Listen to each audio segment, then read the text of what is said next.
yacu twishimira ikwiriye amashimwe. Amen. Reka tugihagaze dusome Yohana igice c'indwi, turasoma umurongo wa 37 dushikane ku 38. Nuko ku munsi uherukira ya misi mikuru, niwo munsi uruta iyindi, Yesu arahagarara arasemerera ati, namba hari ufise inyota naze kuri jewe anywe. Unyizera inzuzi z'amazi y'ubugingo zizotemba ziva mu nda yiwe, nk'uko ivyanditswe bivuga. Zaburi 107 umurongo w'icenda. Zaburi 107 umurongo w'icenda. Kuko ahaza umutima ufise inyota, n'umutima ushonje awuzuza ivyiza. Amen. Tuvuge ngo amen. Kuko ahaza umutima ufise inyota, n'umutima ushonje awuzuza ivyiza. Amen. Muruhuke. Nkuko nariko ndabivuga, dufise ibikorwa byinshi kandi bikomeye imbere yacu. Kuwa gatandatu w'indwi heze niho mu kanya gatoya Imana yanyeretse ishengero ry'urutare turi ahantu mbona icugi cugurutse kinini ya cyane. Ijwi rirambwira ngo ndabuguruye urugi runini rubinjiza mu bikorwa bikomeye. Mu nyuma zaho narasenze Imana, ndavuga nti Imana, ibi bikorwa bikomeye birasaba ko duca duhindura ingendo, birasaba ko duhindura inyifato. Jewe ndisabira Mana, no ibi bikorwa bikomeye nzovyifatamwo gute, tuzobibamwo gute. Niho naca ndonka iri jambo rivuga ngo birakwiye ko mugira inyota y'ivy'Imana. Niho ivyo bikorwa bikomeye biri imbere yanyu muzoshobora kubikora neza, umwe wese akaba uw'ikimazi kandi umwe wese akagira uruhara. Haleluya. Rero ngomba ndakubwire ngo ugira inyota y'ivy'Imana, ugira inyota y'Imana, ugira inyota yo gusenga, ugira inyota y'ijambo ry'Imana, ugira inyota yo gukorera Imana. Mu majambo make ugira inyota y'ivy'Imana. Haleluya. Haleluya. Umuntu yafise inyota y'amazi, nanga karorero gasanzwe, umuntu afise inyota y'amazi, mbega woryama ugasinzira unyotewe? Umuntu ashonje atabibuze canke ngo abe yisonzesheje, arondera icyo afungura. Kandi noneho umuntu ashonje biranagoye gusinzira, arabura itiro. Rero umuntu afise inyota arondera amazi. Kandi burya nasanze uko umuntu anyotegwa ni kwanywa, uko anyotegwa cyane ni kwanywa byinshi. Umuntu inyota yari yishe wo muha karahuri kamwe akakwemerera. Uko anyotegwa cyane gusaba mu litiro, litiro bibiri ngo tomere nari bwahwere. Rero uko ugira inyota nyinshi ni kunywa byinshi. Uko ugira inzara nyinshi nimwigirishe ngo umuntu ntarya, sha araturya pfuma turya buke buke mugabo araturya. Ni kurya byinshi. Haleluya. Haleluya. Rero nagira ndakubwire ngo ni wagira inyota nyinshi y'ivy'Imana, niko nawe uzohazwa byinshi. Haleluya. Yesu arasemerera ngo namba hariho ufise inyota naze kuri jewe anywe. Haravuga ngo uwunyizera azonywa n'inzuzi zice ziguma zitemba muriwe. Haleluya. Nimba hari ufise inyota nazanywe, bisigura ngo Yesu ikibazo sigwiwe, Imana ikibazo si cyayo cyuko twicwa n'inyota. Oya, yaraduhamagaye ngo tuze tunywe ku buntu, ngo kuko ahaza umutima ufise inyota, agahaza umutima ushonje. Haleluya. Umutima ufise inyota arayiumara, hanyuma n'abashonje akabahaza. Nico kituma rero yasemereye ngo abashonje nimuze ndabahaza, abanyotewe nimuze munywe. Kandi yaduhamagaye kurya no kunywa ku buntu. Haleluya. Yarahamagaye, niwicwa n'inyota ntuzuvuge ngo niwe. Yarahamagaye ngo nimuze abanyotewe munywe. uwavugishwa n'Imana Yesaya mu gice cya 55 nawe nyene yarabivugishijweko, aravuga ngo nimuze murye munywe mudatanze ibiguzi ku buntu. Mu yandi majambo duhamagawe kunywa ku buntu no kurya ku buntu. Ese kwanka iby'ubuntu, abandi iby'ubuntu babikunda, mu bisanzwe iby'ubuntu biraryoshe. Yemwe abafise inyota nimuze ku mazi, kandi n'udafise amahera nawe naze. Nimuze mugure murye, nimugure umuvinyu n'amata mudatanze amahera canke ikiguzi. Nigiki gituma mutanga amahera kugura ibitari ivyo kurya nyakuri? Haleluya. Amahera aha yarinze asemerera. Imana iciye muri Yesaya yarekera asemerera, yarabona abantu bariko baratanga amahera kandi menshi, bagura ibintu bitari ivyo kurya nyakuri, bitari ivy'ikimazi. Aca aravuga ngo rero yemwe abafise inyota nimuze. Muri ico gihe kumbura Imana yabona bafise inyota, bahahamiye ibintu cyane, bifuza ibintu cyane, hanyuma uburyo batanga n'amahera yabo, ariko ya nyota ntihere, kwa guhahamira vya bindi ntibihere. Aca arasemera aravuga ngo yemwe abafise inyota nimuze mugure murye munywe mudatanze ibiguzi, mubitore ku buntu. Haleluya. Duhamagariwe ku buntu. Uwufise inyota rero azonywa ku buntu, uwufise inzara azorya ku buntu. Haleluya. Yesu aravuga ngo hahigwa abafise inzara n'inyota vyo kugororoka, abo nibo bazogira gute? Bazohazwa. Unumva naha turemerewe. Uwunyotewe yaravyemeye ngo uwo muntu azohazwa, uwushonje yaravyemeye ngo uwo muntu azohazwa. Bisigura ngo si ikibazo c'Imana ko wicwa n'inzara. Ni wicwa n'inzara si izoba yiguteye, suko izoba yakwimye ibyo kurya. Ni wanyotegwa si izoba yakwimye ibyo kunywa. Oya, yoyo iteze ibiganzi ingosha we unyotewe, ingosha we ushonje. Haleluya. Haleluya. Iri kiratumira ku buntu. Ni Imana nziza. Haleluya. Ni Imana nziza. Burya ukwinyota Imana idukorera, navuze ngo iduha ibihwanye n'inyota yacu. Kandi burya nasanze no mu mitwaro tugira twishugwa bivanye n'inyota tuba dufise. Niyumviriye ku muri wa mugabo Bartimayo yarumvise yuko isoko y'amazi iri kirarengana, isoko y'amazi iri kirarengana. Bartimayo ntiyabona, ariko amatwi yarumva abantu bavuga bati umwami Yesu ari karagenda. Kumbura yari yarumvise bavuga ko ari we soko y'amazi y'ubugingo idakama. Hanyuma Bartimayo yumvise ageze ahari ngo arasemerera ngo Yesu umwana wa Dawidi ngirira imbabazi. Baramuzibagiza ati hora reka kumutesha urugendo. Hanyuma arongera arasemera, ntiyacitse intege. Nguko bamuzibagiza yarushiriza gutakamba, yongera ijwi, yongera volume, Yesu umwana wa Dawidi ngirira imbabazi. Hanyuma Yesu aratinda aramwumva, aravuga ati uwo muntu ni mumumpamagarira aze. Hanyuma baca barasubira inyuma nyene badashaka, batica ngaha rero araguhamagaye. Taha. Bibiri iravuga ngo Bartimayo ico yakoze ngo yaciye aturukoti, urukoti yari yambaye acararuta. Umwani we yigeze kutubwira ngo kumbure ngo harimwe amabuye, ngo abaza baramufenta bamuha amabuye. Ubundi aravuga ati kumbure kubera atabona harabamuha ibibabi, abandi bakamuha ibitabagurike. Ugwa rukoti rero apfa ngira no kumesura ntigwari rumeshe. Aca bamubwiye ngo araguhamagaye, acarata. Kandi gwa rukoti niko yashiramwo vya bindi vyose, arata kuko Yesu yaramuhamagaye. Amaze kuruta ngo acarabaduka, amaze kubaduka acariruka.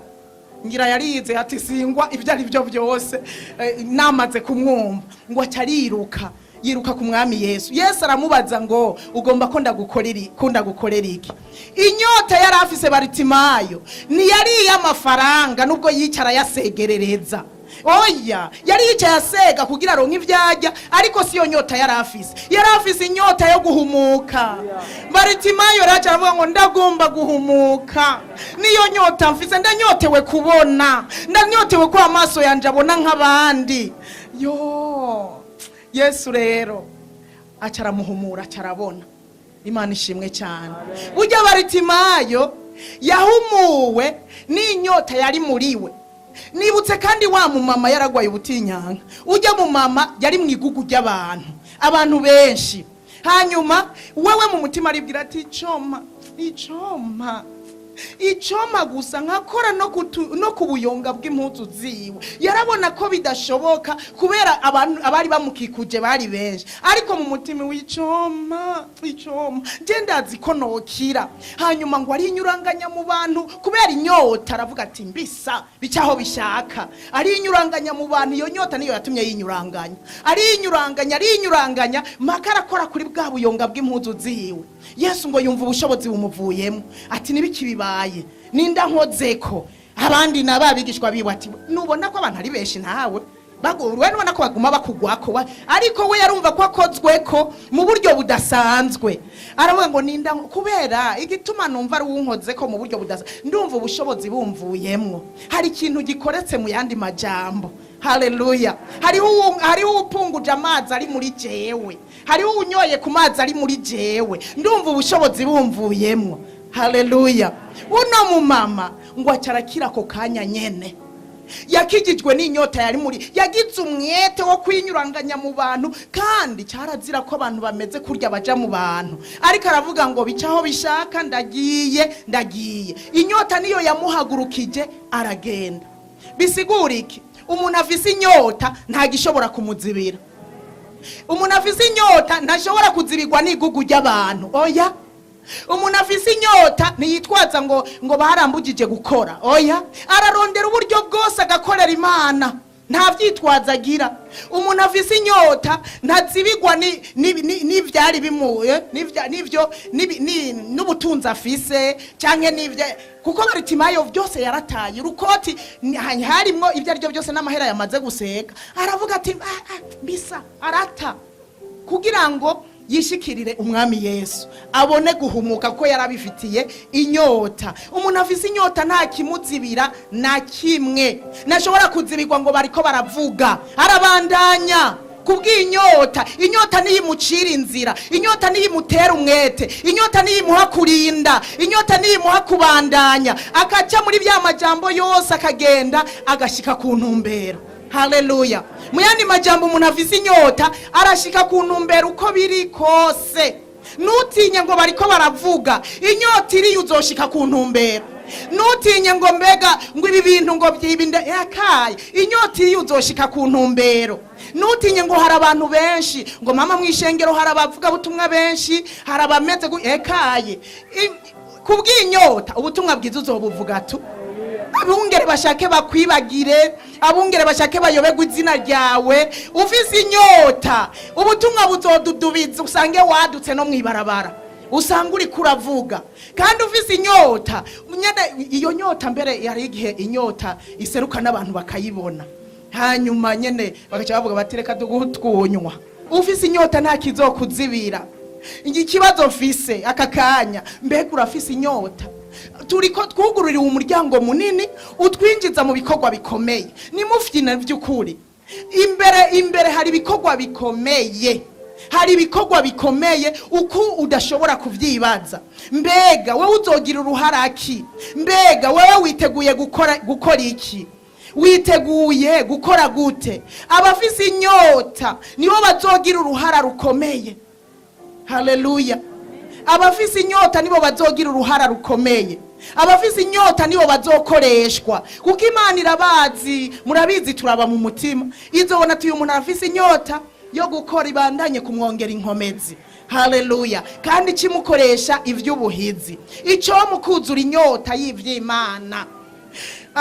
Inyota iratandukanye no kwifuza. Ndifuza kuvuga ubutumwa bwiza, ndavyifuza yo jewe, ndavyifuza.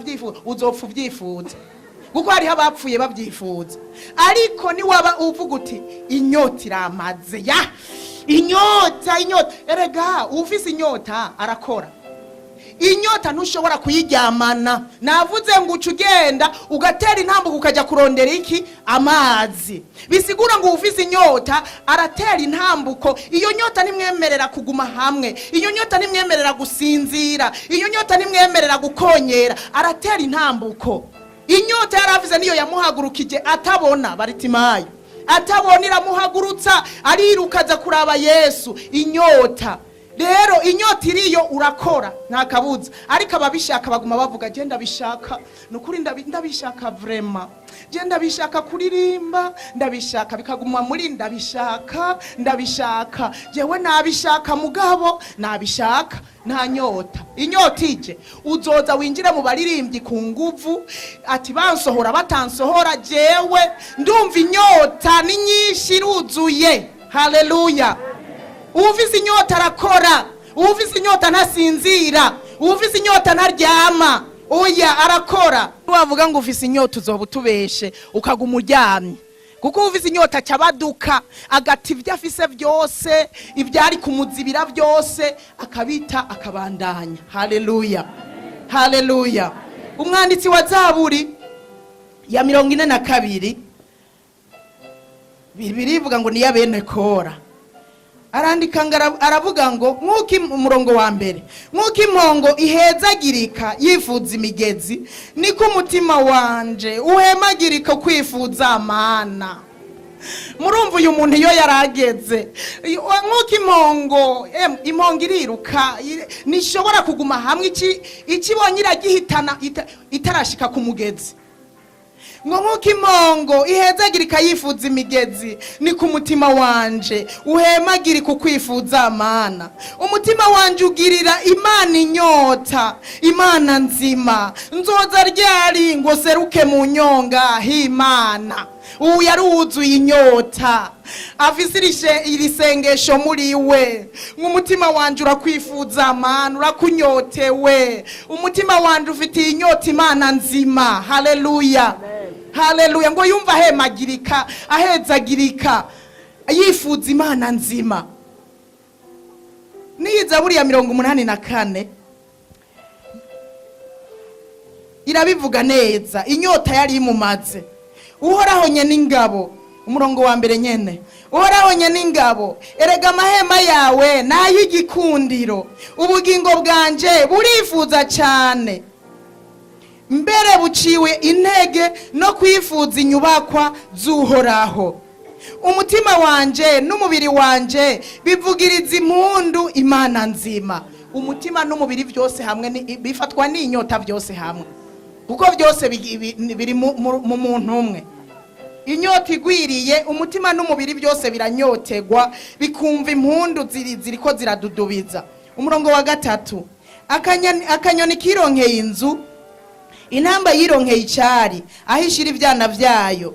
Ni ku bicaniro vyawe Uhoraho nyene ingabo, mwami wanje mana yanje. Umurongo wa 4 rero, hahigwa baba mu ngoro yawe bama bagushima ubudasiba. Uyu muntu yari afise inyota gushika avuga ati umuntu we yironkera karyo ko kuba mu nzu yawe. Yari afite inyota inzu y'Imana.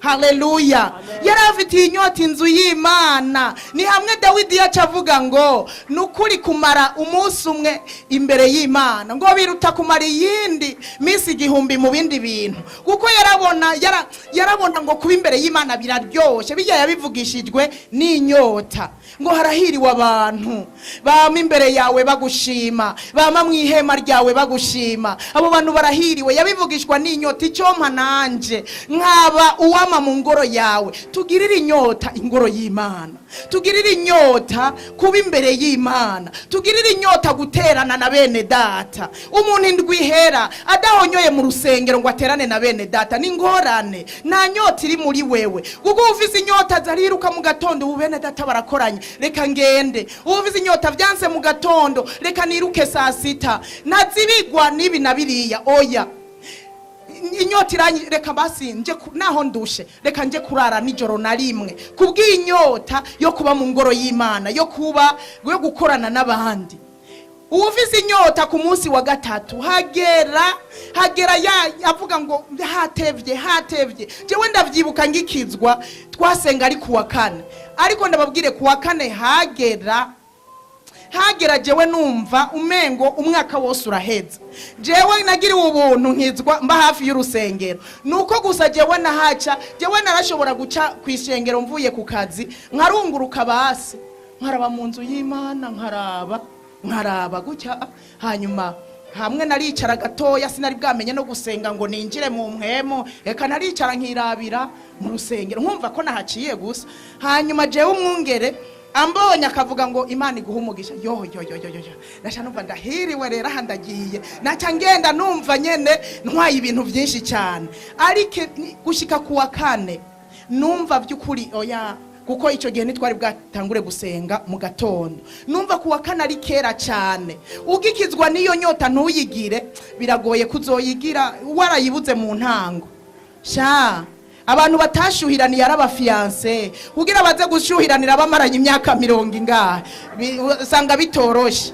Urukundo rwa mbere yerega mwibuke babandi mbega abirawudikiya nibo yabwiye ngo ndafise ico nkuga yako, ngo kuko wahevye urukundo rwa mbere. Bisigura ngo Imana yaramubona mu rukundo rwa mbere rudasanzwe. Urukundo rwa mbere ruba nukuri umuntu abuze urukundo rwa mbere ubwo hanyuma ruragoye.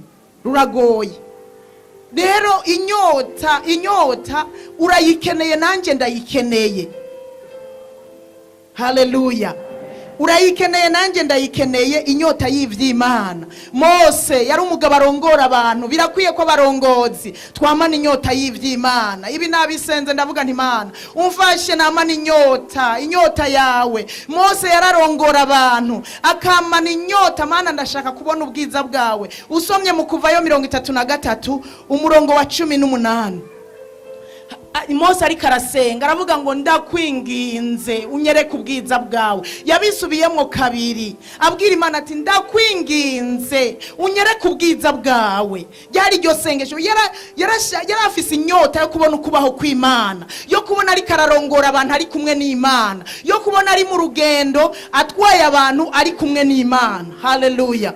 Muze mudusengera twamana inyota. Iyi nyota ni izodushitsa kubikomeye. Iyi nyota ni izotuma tugumana n'Imana. Inyota ni itumuba mu bintu. Haleluya. Jewe inyota niyo yatumye nkizwa. Ubutumwa bwiza nahora numva babuvuga, bamwe bakaza mu gutwi bakambwira nkabigwiza n'ubusa. Ariko umunsi umwe uragera Imana indema mwinyota, numva ngize inyota yo kumva indirimbo z'Imana. No kumva gusa aho baririmba indirimbo z'Imana byo mpaza. Numva ngize inyota yo kumva aho bavuga ijambo ry'Imana.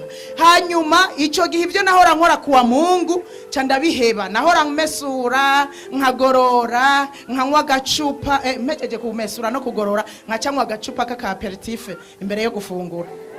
Ibyo ni byakogwa dimanche ega. Najewe wewe ngira wari mu mwuka, waje ngaho uri uvuye mu mwuka.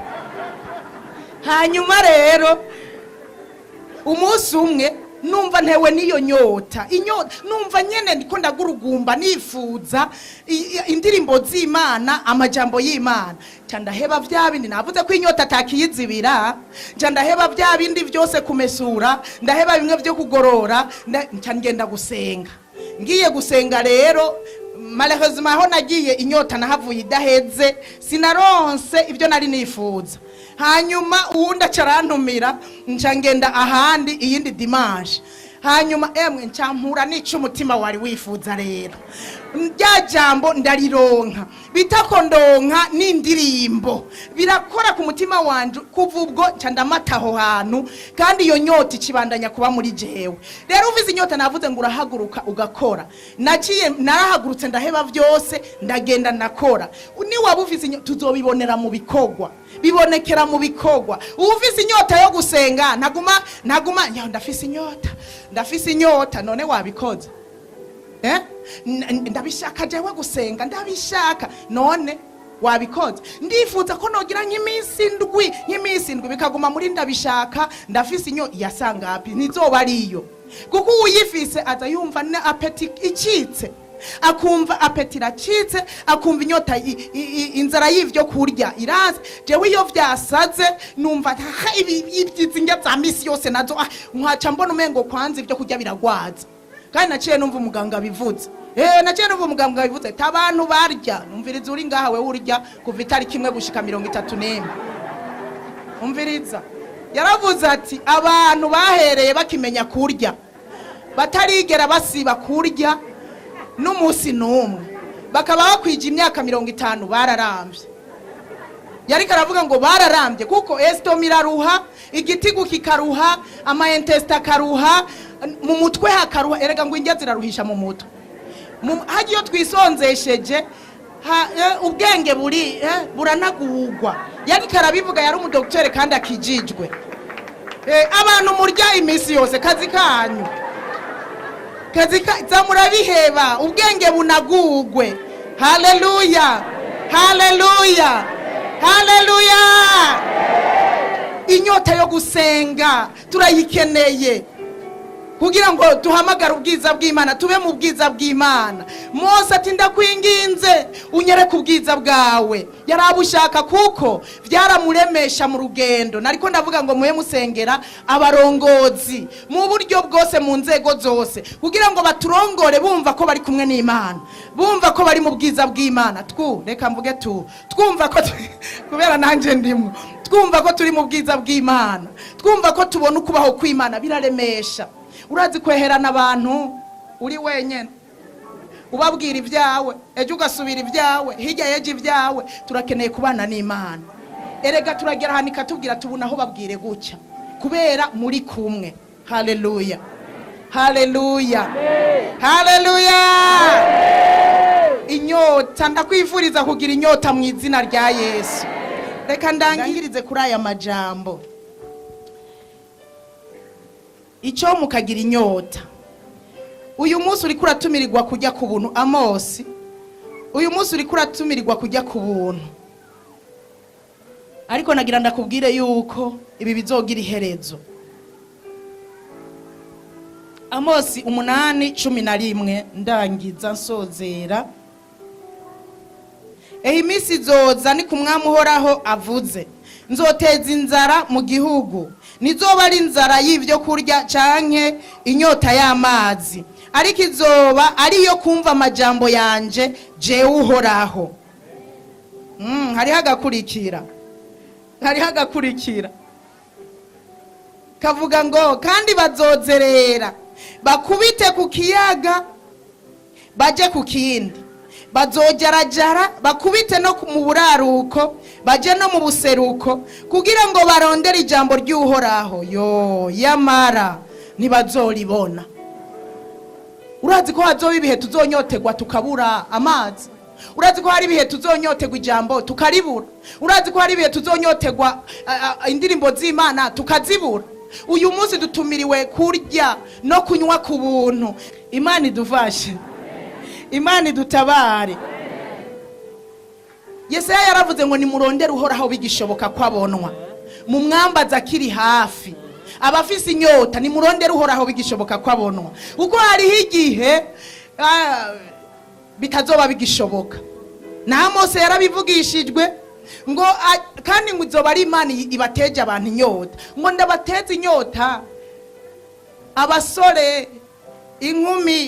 Hepfo niko havuga kuri 13. Kuri uwo munsi inkumi nziza zimwe zigenda kwa kundi zino bagiza mwibarabara n'uturato na kagataye, n'imisore myiza bazorabikwa n'inyota. Bazorabikwa n'inyota. Urabona hamugira inyota ukabura ikikuzimya inyota, hamwe usonza ukabura utwo kurya, atari ibyo kurya byo mu mubiri, ariko ijambo ry'Imana.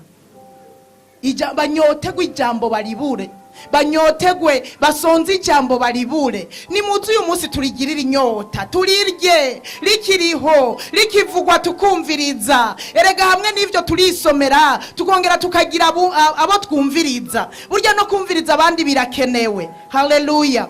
Kuko jewe Imana umunsi rampibi uwundi kamuhibi nawe jikaguha ibindi, ariko twataha no muhira tukisomera tukongerako. Ariko ngo hari igihe kizogera ijambo rikugwe mwisi, n'abakozi b'Imana bakugwe mwisi, hanyuma Imana icisuka inyota idasanzwe. Hamwe bakobwa bahora bagenda bagira uku bajondamika amazosi, ari kubera inyota, ari kubera inzara. y'ivy'Imana, baburaniwe indya zo mu mibiri ataco zikibamariye. Nawe bwije ukuri burya indya z'uyu munsi turazirya zikaryoha kubera ijambo rikiri mw'isi.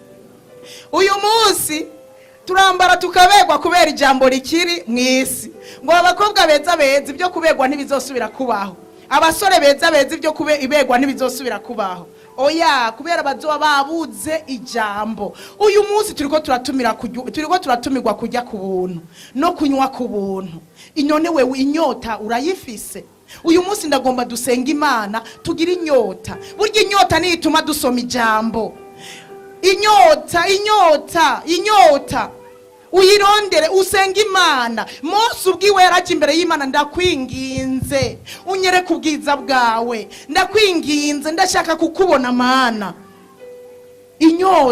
Inyota urayikeneye, nanjye ndayikeneye.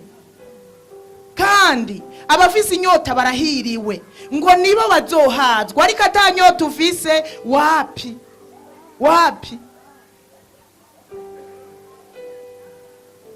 Inyota, ndakwifurije kugira inyota mu izina rya Yesu. Nizo tubashisha gukorera Imana muri bino bikorwa bikomeye turimo. Nizo dusunika gutanga ivy'igiciro. Inyota nizo dusunika gutanga Isaka. Inyota nizo dusunika gusenga, dusengera ibikorwa biri imbere. Inyota nkubona ziko navuze amasengesho, ariko udafise inyota abo nabo bananza. Tusubire twisonzesha tuguma twisonzesha. Ariko ufise inyota avuga abira ego ni sawa nzoba ndahari. Abandi inyota urayikeneye. Muri ibi bikorwa twinjiyemo bikomeye, ndashaka ko nawe ukoreshwa, nanjye ndifuzwa gukoreshwa. Uhoraho Mana, turakeneye kuzura inyota. Ndakeneye inyota yo gusenga. Nawe ndakwifuriza kugira inyota yo gusenga. Ndakwifuriza kugira inyota yo kurondera Uhoraho bigishoboka kwabonwa. Umwambaza kiri hafi, ndagusabiye inyota mu izina rya Yesu.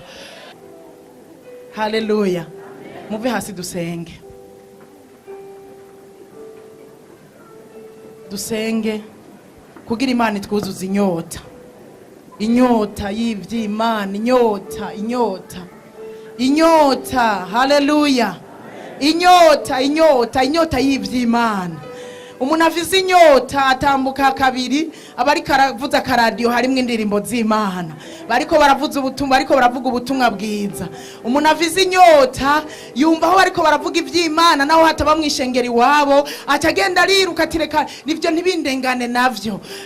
Ufise inyota nukuri arahuzagizwa, yifuza aho bavuga Imana, arakorera Imana, arahaguruka agakora nta kimuzibira. Ufise inyota nahaba yonsa, umwana arashira ku mugongo cyaka akamureka akagenda kurondera Imana. Ufise inyota nahaba ari umutegetsi afise akazi aragakora, hanyuma uwundi mwanya akawuha Imana. Reka rero gusamara. Turakeneye inyota. Ufise inyota ni wakura mu buryo bw'imwemu. Umuntu atanyota afise nashobora gukura mu buryo bw'imwemu. Ukaba wumva atanyota iraza y'ivy'Imana, nushobora gukura. Inyota ndayikwifurije mu izina rya Yesu.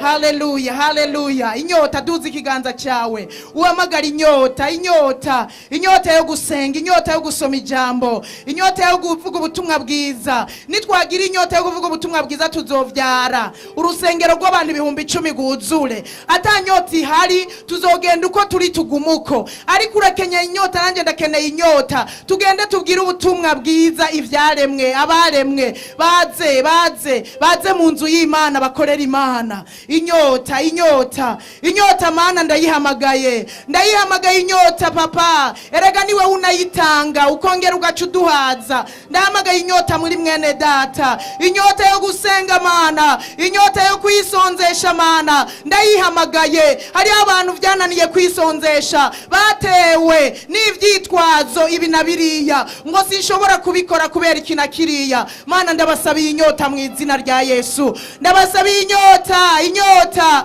abananiwe no kwisonzesha ubaha inyota, abananiwe no gusenga ubaha inyota mu izina rya Yesu Kristo. Abadasoma ijambo ashobora no kumara indwi adasomye ijambo, ndabasabiye inyota mu izina rya Yesu, inyota yo gusoma ku murango no mwijoro, inyota inyota inyota yo kugira ijambo rigwiriye muri twebwe, inyota inyota. Ndasabye inyota yo kubona ubwiza bwawe mwami, inyota yo kubona ubwiza bwawe imbemwo, ibe mu barongozi, ibe muri twebwe twese. Turanyotewe kubona ubwiza bwawe, turanyotewe kubona ukubaho kwawe mu izina rya Yesu. Inyota inyota inyota yo gukorera Imana, inyota yo gufasha, inyota yo gutanga kubw'ubwami, ibe muri jewe, ibe muri bene data mu izina rya Yesu. Inyota wavuze ngo mpamagara ndabitaba, ngo dusabe tuzohabwa, turasabye inyota inyota inyota inyota mu izina rya Yesu.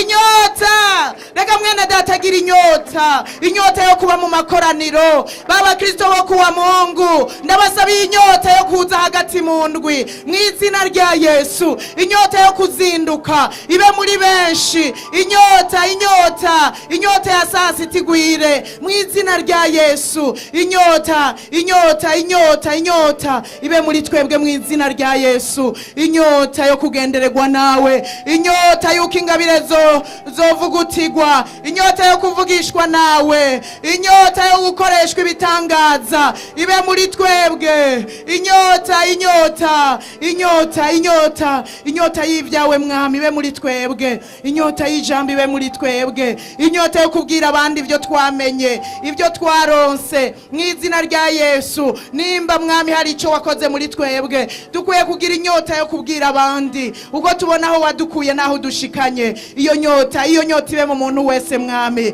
kugira ngo rwa rusengero ruze guzure. Inyota inyota inyota yo gushima Imana, inyota ituma umuntu adahora ariko adudubiza mu ishimwe. Ndayihamagaye mu izina rya Yesu. Hari ibyo wakoze bihambaye ariko abantu ugasanga barahoze, nta shimwe bagira, bakajya n'imbere y'Imana bakabura ishimwe. Ndahamagaye inyota yo gushima, inyota yo gushima, inyota yo gusengera abandi, inyota yo guteramira igihugu, inyota yo guteramira ishengero, inyota inyota yo kwikorera imitwaro y'abandi. Ndayihamagaye mu izina rya Yesu, mu izina rya Yesu. Inyota yo gukura mu buryo bw'imwemu ibe mu muntu wese, twese tugira iyo nyota, hanyuma dutera intambuko tugira icyo dukoze. Urakoze Mana yacu nziza, Data wa twese, turagukomeye amashi menshi, kuko niwe wavuze ngo urasemerera ngo abanyotewe baze kuri wewe, kandi unyizera inzuzi z'amazi y'ubugingo zizotemba ziva muri we.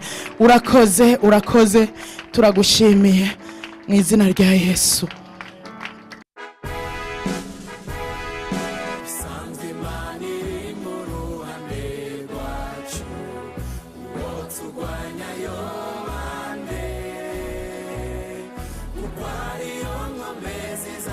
Twishimira ikwiriye amashimwe.